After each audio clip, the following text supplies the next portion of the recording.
여러분은 등잔 밑이 어둡다 라는 유명한 속담을 또 그 뜻을 잘 알고 계실 것입니다. 이 속담을 사자성어로 표현하면 등하불명입니다. 등하불명은 등잔 밑은 불빛이 바로 비추지 않기에 어둡다, 밝지 않다 하는 뜻인데, 이 말의 의미는 가까이 있는 것이나 익숙한 것에 대해 오히려 잘 알지 못하거나 소홀히 하기 쉽다 하는 뜻입니다. 그러면 어째서 오늘 설교 제목이 등하불명일까?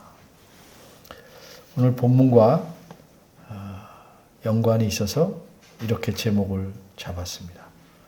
오늘 본문은 우리를 포함해서 대부분 기독교인이 이런저런 기회에 많이 들어서 익숙한 말씀입니다.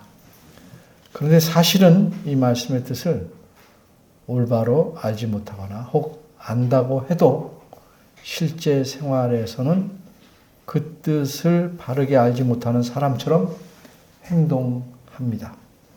그래서 이 익숙한 본문의 말씀을 오히려 잘 알지 못하는 듯 하기에 등잔 밑이 없다는 뜻으로 이런 제목을 잡았습니다.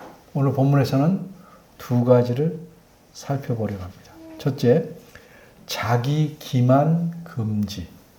둘째, 금지하는 이유. 첫째입니다. 자기 기만 금지. 오늘 본문의 원어에서 첫 표현은 속이지 말라 이렇게 시작합니다. 이 표현은 우리말 성경이 잘 표현한 대로 스스로 속이지 말라 하는 뜻입니다. 이 말씀은 바꿔 말하면 너 자신을 속이지 말라 하는 의미입니다. 이렇게 자신을 속이는 것을 자기 기만이라고 합니다. 이 말씀의 뜻을 좀 더 잘 알기 위해서 이런 질문을 해보겠습니다. 내가 하고 있는 일을 내가 잘 아는데 어찌 나를 속일 수 있을까? 이 질문이 어떻습니까? 과연 내가 나를 속일 수 있겠습니까?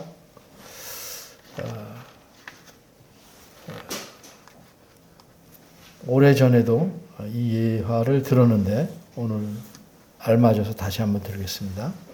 유명한 조각가이고 화가인 미켈란젤로가 어떤 큰 성당의 천장 위에 유명한 그림을 그렸습니다.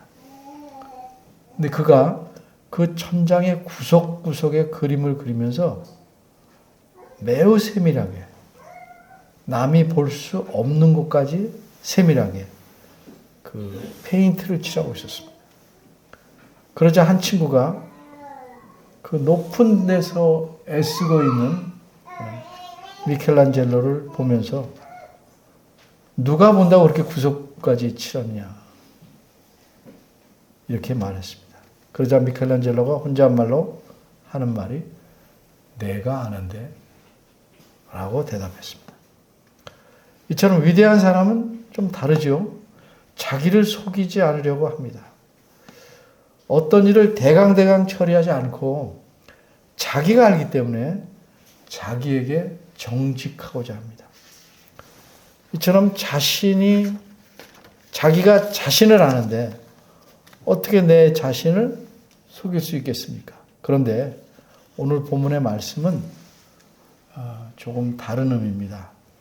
본문에서 나 자신을 속인다, 스스로 속인다 하는 말은 내가 하는 일을 내가 모른다 하는 뜻이 아니고 내가 하는 일에 대해서 내가 다르게 평가한다 하는 뜻입니다.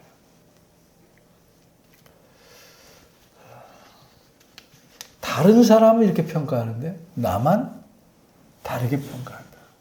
그래서 자신을 속인다 하는 뜻입니다. 잘못하거나 대강대강 해놓고서 이 정도면 괜찮아. 잘 되겠지. 내가 그래도 마음을 써서 열심히 했는데 라고 생각하는 일이 적지 않습니다. 다행히 일반 사회에서는 그런 식으로 일하는 사람들이 많기에 정확히 확인하거나 검사해야 하는 사람들조차도 대강 하기에 자신을 속이고 일하는 것이 통할 수 있습니다. 문제가 걸러지거나 걸리지 않고 넘어갈 수 있습니다. 그러니 이렇게 한두 번 자기가 생각한 대로 잘못하거나 대충 한 일이 넘어가면 상황은 더 깊어집니다. 그리고 이런 일이 쌓이면 사회가 무너지게 됩니다. 다리도 무너지고 가정도 무너지게 됩니다. 근데 사람들을 보면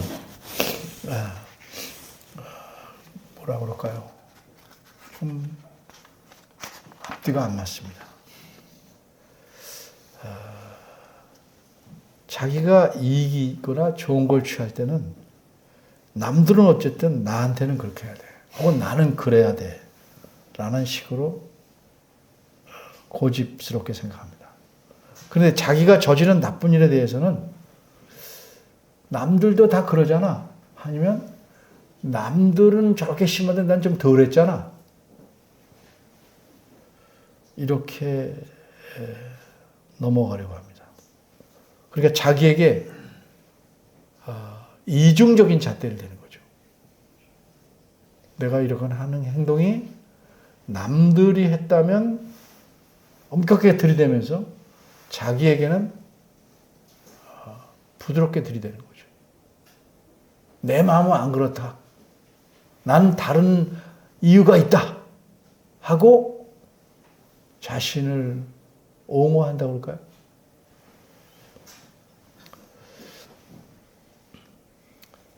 근데 살펴보면 어린아이들부터 이처럼 이중적인 기준을 적용하는 일이 매우 익숙해 있습니다. 왜 그렇다고 생각하십니까? 이 어린아이들은 부모한테 배웠기 때문입니다. 또 학교에서 배웠습니다. 사회에서도 배웠습니다. 심지어는 교회에서도 배웁니다.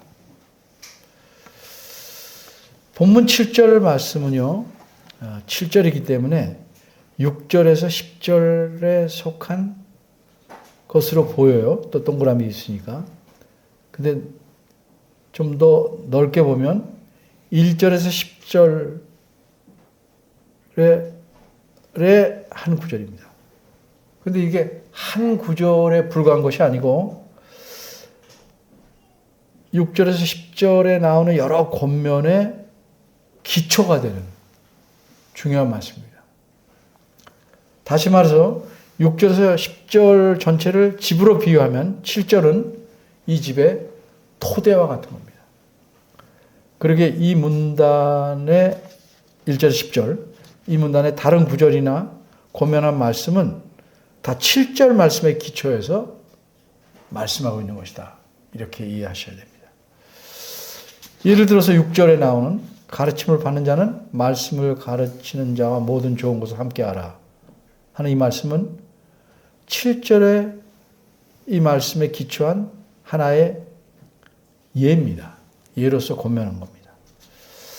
사도 바울 시대에는 하나님 말씀을 배우는 자들이, 쉽게 말해서 성도들이 자신들은 잘 먹고 잘 살면서 하나님 말씀을 전하는 자들의 삶에는 관심이 적었습니다. 심지어는 방치했습니다. 가끔 인심 한번 써주고 그들이 삶이 어떻게 되는지 신경 쓰지 않았습니다. 그러면서도 말씀을 가르치는 자들이 자신들을 늘 잘 가르쳐 주기를 기대합니다. 그러니까 좀 비유하자면 어떤 회사에서 품삯은 제대로 주지 않으면서 최고의 품질을 가장 빠르게 잘 만들어내기를 기대하는 것 같습니다.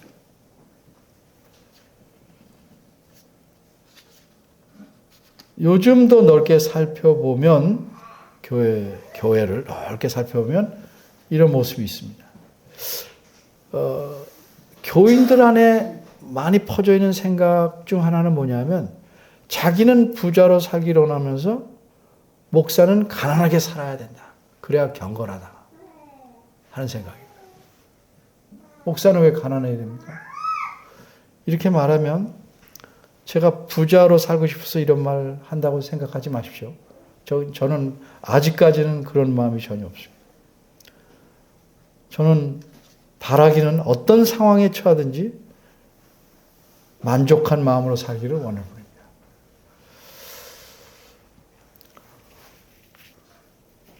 합리적인 게 뭡니까? 어떤 교인이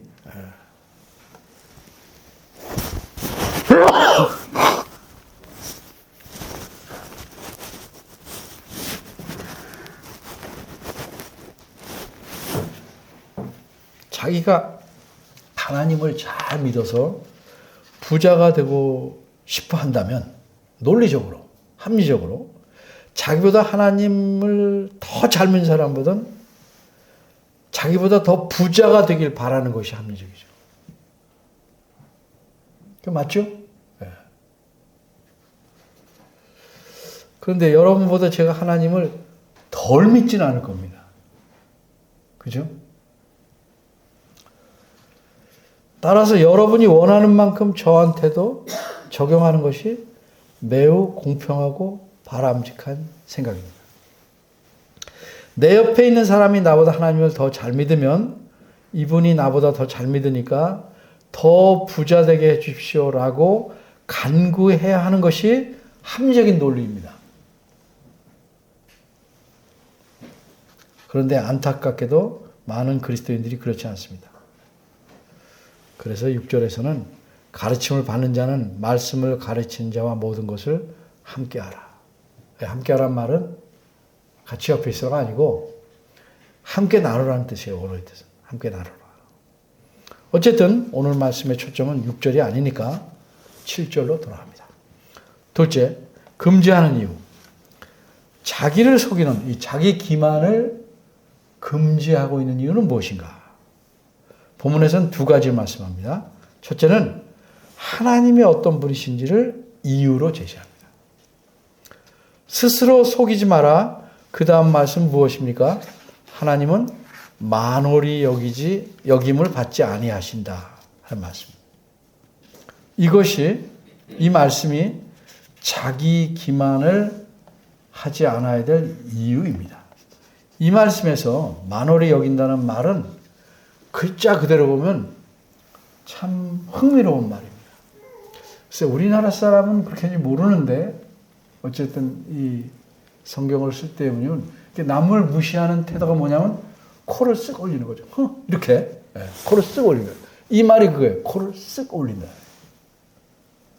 그래서 뜻은 조롱한다, 무시한다 또는 멸시한다 하는 뜻이에요. 우리말은 콧방귀 낀다 이렇게 말하나요? 사람이 하나님을 무시하면 하나님 무시 당합니까? 아니죠. 근데 왜 이런 말을 썼을까요?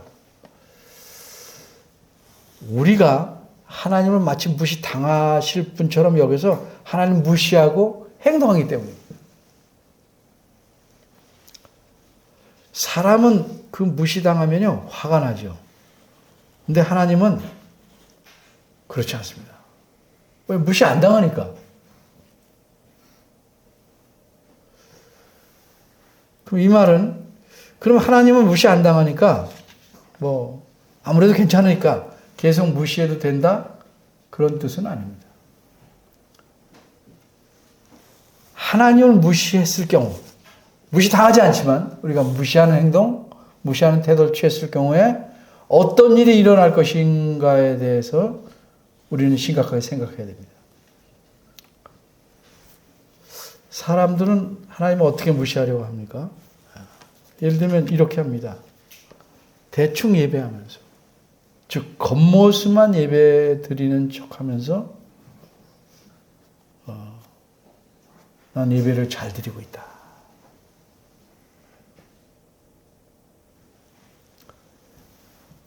또 그리스도인 척하고 살아가면서 이렇게 우리 잘 말하죠.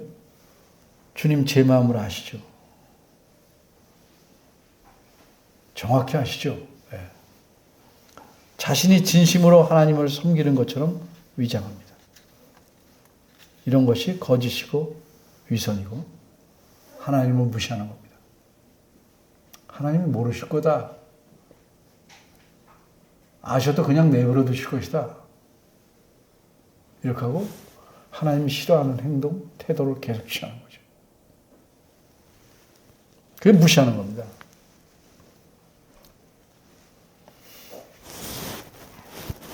지금부터 가진 통계가 오래전 거라 20년 전에 어떤 한 단체에서 약 1,400명 되는 사람들에게 질문을 했어요. 그 통계가 뭐냐면 예배 시간에 보이는 나쁜 습관이 무엇인가. 제일 많이 차지한 게 33%인데 그게 무엇이냐면 예배 시간에 딴 생각하는 겁니다. 물론 사람이 초집중 못하지만 딴 생각하면 어디 돌아와야죠.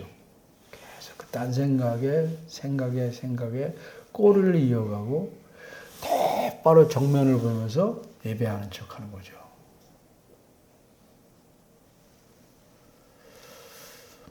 그리고 그 다음 게 19%인데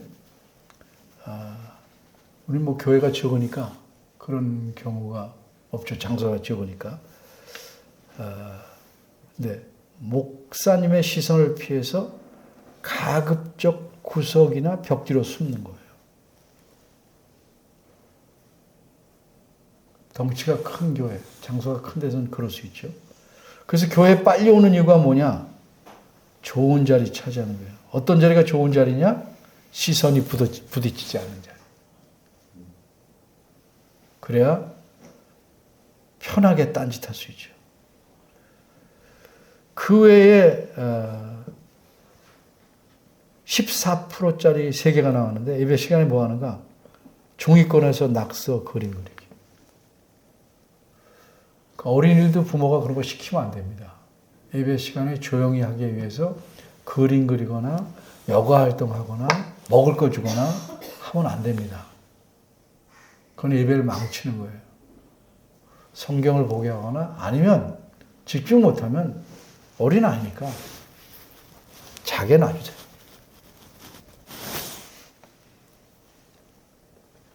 조용히 시키는 게 중요한 게 아니에요. 예배를 배우는 게 중요한 거죠. 그렇게 그림 그리가 낙서하는 거 14%. 또 수면 보충하는 거. 그런 것들 나왔어요. 또 하나 14%는 뭐냐면 주보 계속 읽고 있는 거죠. 예전에 뭐 지금은 살펴보지 않았지만 교회마다 읽을 거리가 많아요. 뭐 오늘의 단상. 그래서 늘 새로운 거를 목회자가 실어요. 그거 재밌잖아요. 계속 보고. 설교는 직업지 이건 재밌습니다.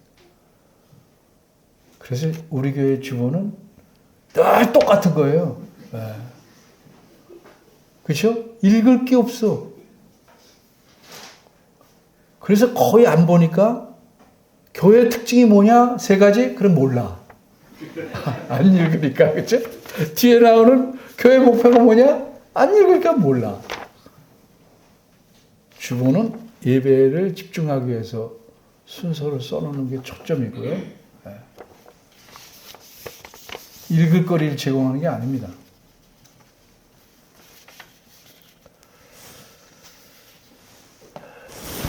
그런데 전부 말할 수는 없고 이거 하나는 말하고 싶어요. 지금은 더 많아졌을 텐데 그 당시는 3% 나온 항목이 있어요. 근데 이 항목에 대해서 아주 독특한 표현을 썼어요. 뭐냐 하면 휴대폰 특별 안수. 계속 붙잡고 손으로 이렇게 돌리고 특별 안수하는데 특별 안수. 문자 보내고. 저희 교회는 그래서 어떻게 해요? 예배 시간에 성경 찬송을 휴대폰으로 보지 말아요. 우리는 아직도 휴대폰에서 틱톡 딴 거 오면 소리는 죽여놨지만 안 볼 자신이 없잖아요. 그렇죠? 궁금해지니까. 사람이 그렇잖아요. 그러니까 내려놓는 게 좋죠. 그리고 3%는 또 3% 하나가 있는데 예배가 다 끝나지 않는데 축도만 끊으면 바로 집에 가려는 거. 그 왜 여기 왔어요? 집에 가는 게 그렇게 하면 오지 마시지. 빨리 차를 달리는 사람한테 오래전에 충청 지역에서 플래카드 써붙였죠. 어제 오지 그랬어. 네.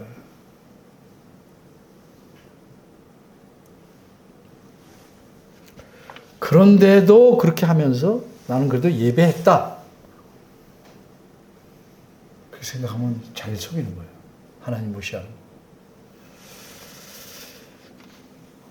근데 이런 식으로 자신을 속이고 다른 사람을 속일 수 있어요. 근데 하나님을 속일 수 있겠습니까?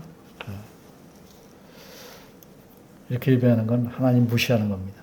어떤 성경학자는 이렇게 말했어요. 사람이 자기를 바보 만드는 건 가능하다. 그런데 하나님을 바보로 만들 수는 없다. 네, 하나님이 모르실 거라고 생각하거나 어쨌든 계속 그런 짓 하려는 건 하나님을 바보로 만들려고 애쓰는 것이죠. 그런 사람은 정말 바보예요.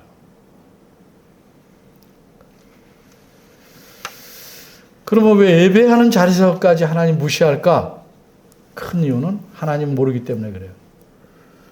바꿔 말하면 하나님과 자신의 진정한 관계, 그게 잘 이루어지지 않기 때문에 그렇죠.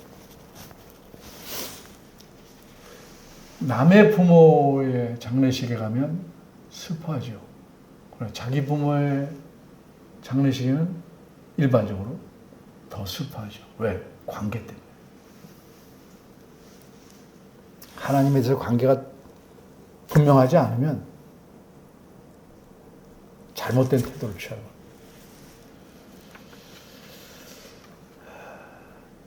첫째 이유는 금방 말씀드려 하나님은 만월의 여김을 무시당하지 않는다. 받지 아니하신다.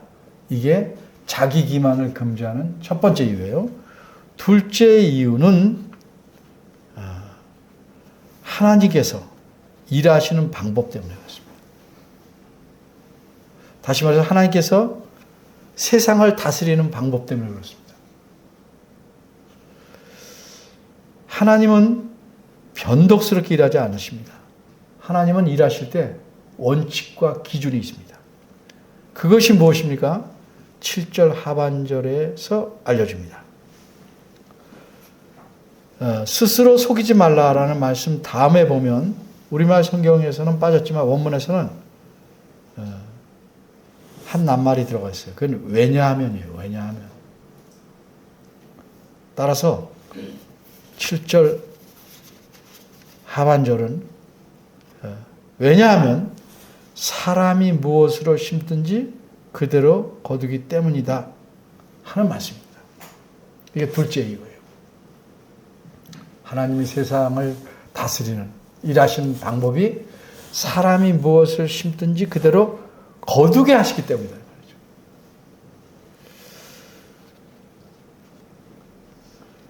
7절을 풀이하면 이렇게 말씀하는 겁니다. 너를 속이지 마라.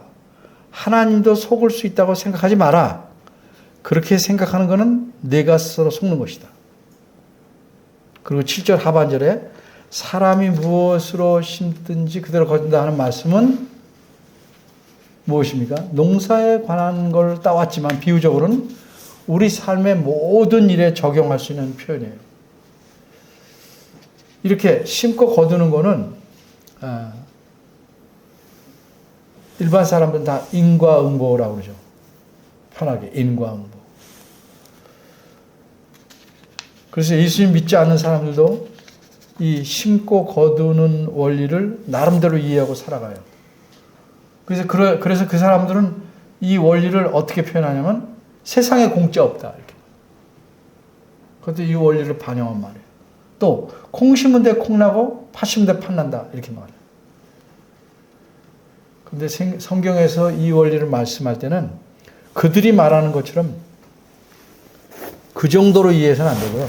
바르게 이해하죠. 그래서 이 말씀 무슨 뜻인지 정확하게 알아야 될 필요가 있어요.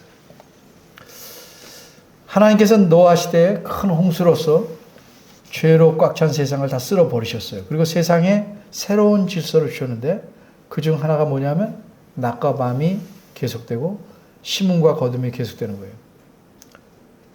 심음과 거둠이 계속된다는 것은 무슨 말이에요? 무엇을 심든지 그대로 거두게 하시는 하나님의 원리가 들어있다는 말이에요. 좋은 것이든 나쁜 것이든 그 질에 따라 그대로, 양에 따라 그대로 거두게 됩니다. 그리고 이렇게 세상을 지으신 하나님께서는 그 원칙에 따라 다스립니다. 그런데 이런 원칙을 세워놓으신 하나님이 혹시 변덕스러우시다라고 가정해 보십시오.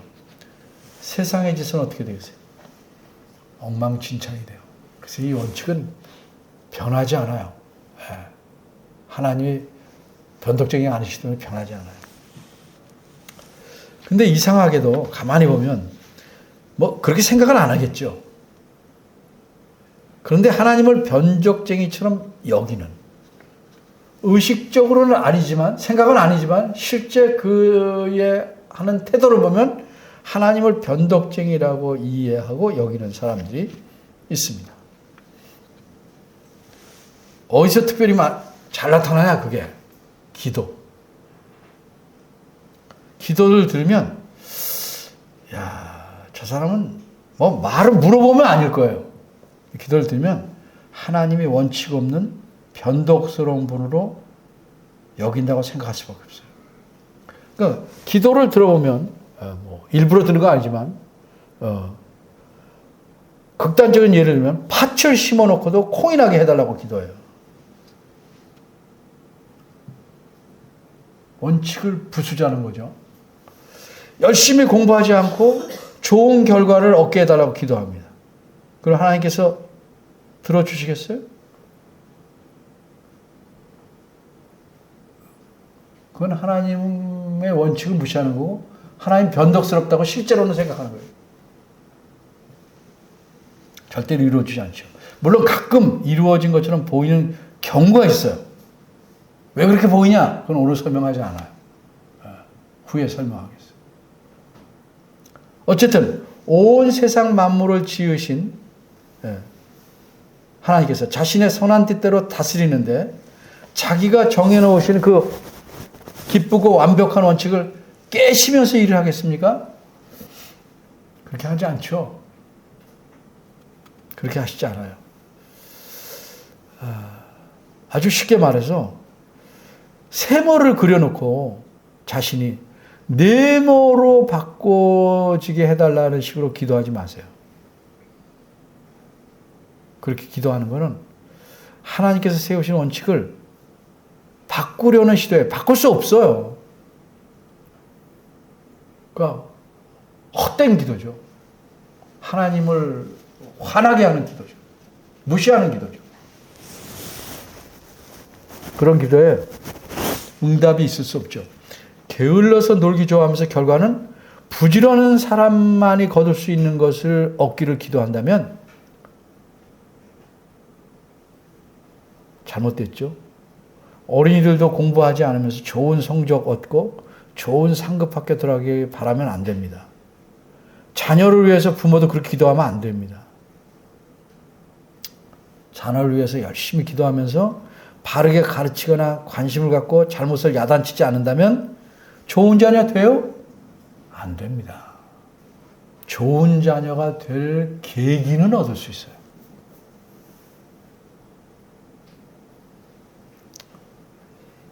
왜 안 됩니까? 하나님께서 세워놓으신 원칙에 맞지 않기 때문입니다. 하나님은 하나님의 자녀인 우리를 더 사랑하셔요. 맞아요. 특별히 사랑하셔요.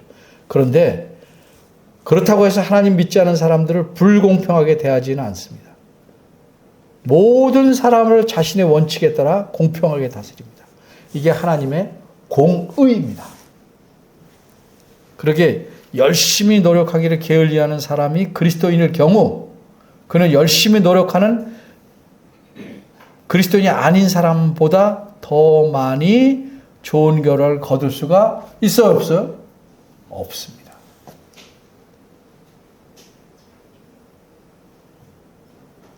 그럼 하나님 왜 필요합니까?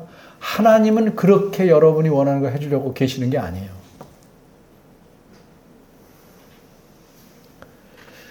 예배 참석은 잘하지만 하나님 말씀대로 사는 일에 힘쓰지 않으면서 몇 가지 사회봉사하는 것으로 나 잘했다 그렇게 떼우고 기도만 그럴듯하게 한다고 하나님이 속으실까요? 심지 않고 거두려는 것은 심고 거두려는 불신자보다 더 악한 일을 하는 겁니다. 더 악한 사람이죠. 그렇게 하는 사람. 심은 것의 질과 양은 심은 대로 나오게 돼 있어요. 근데 심은데 그대로 나오지 않죠.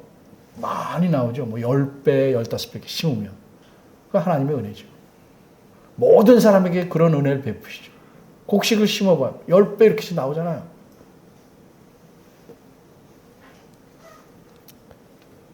조금 심고 많이 거두려는 사람은 그 심보가 도적과 같아요.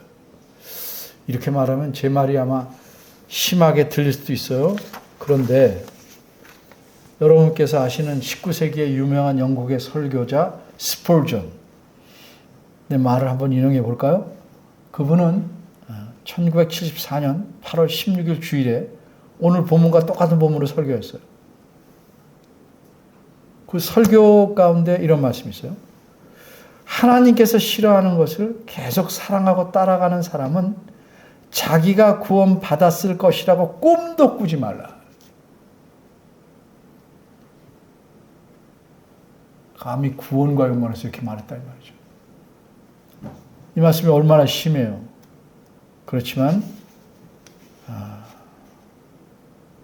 귀담아 들어야 될 말씀이죠. 어찌 계속 세상과 친하면서 하나님이 나를 사랑하시리라 생각하면서 살 수 있어요? 예수님을 믿든지 안 믿든지 그래도 괜찮은 사람들은요. 옳은 말을 들을 때 듣기가 힘들지만 그래도 그 말 듣고 좀 잘해봐야겠다라는 마음을 가져요. 반면에 심은 것이 늘 시원찮아서 나쁘게 나타나는 사람들은 계속 듣기 싫은 소리만 하네 이렇게 생각합니다. 그러기에 그런 사람은 어때요? 자신을 고치기가 매우 어려운 겁니다.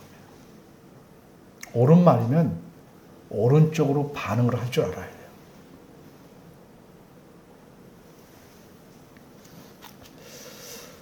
하나만 더 얘기할게요. 어떤 사람이 하나님께 이렇게 기도합니다. 하나님, 저 한번 부자가 되게 해주세요. 주를 위해서 모든 걸 다 쓰겠습니다. 이제까지는 하나님한테 잘 못했지만 저를 한번 믿어주시고 부자 되게 해주세요. 그러면 하나님께서 뭐라고 대답하실까? 제가 이해하기로는 생각해요. 이렇게 대답하실 것 같아요. 먼저 내가 갖고 있는 것부터 다 써봐라. 남을 위해서 써봐라. 주를 위해서 써봐라. 그러면 그 후에 내가 너로 부자 되게 해주겠다. 그러시지 않을까요? 제가 이해하는 하나님은 그렇게 대답하실 것 같아요. 나를 한번 믿어보시고 부자 되게 해주세요라고 기도하면서 부자가 되고 싶어하는 분들 있다면 그런 욕심 가득한 꿈 버리세요. 성경에서 부자가 된 사람들 많이 나오죠? 제가 좀 살펴봤어요. 그들이 원해서 부자가 된 것은 아니었어요. 성경에. 하나님의 필요에 따라 부자를 만들어주신 거지 욕심으로 해서 기도해가지고 부자가 된 거 아니에요. 여러분 무엇을 심었습니까? 무엇을 심고 계십니까? 무엇을 심으려고 하십니까? 하나님께서 우리를 부르신 건요. 부자로 부르신 것이 아니에요. 우리를 거룩하게 하시려고. 하나님과 친밀한 관계를 맺고 살게 하시려고. 그리스도 안에서 정말 진정한 삶을 누리게 하시려고 부르신 겁니다.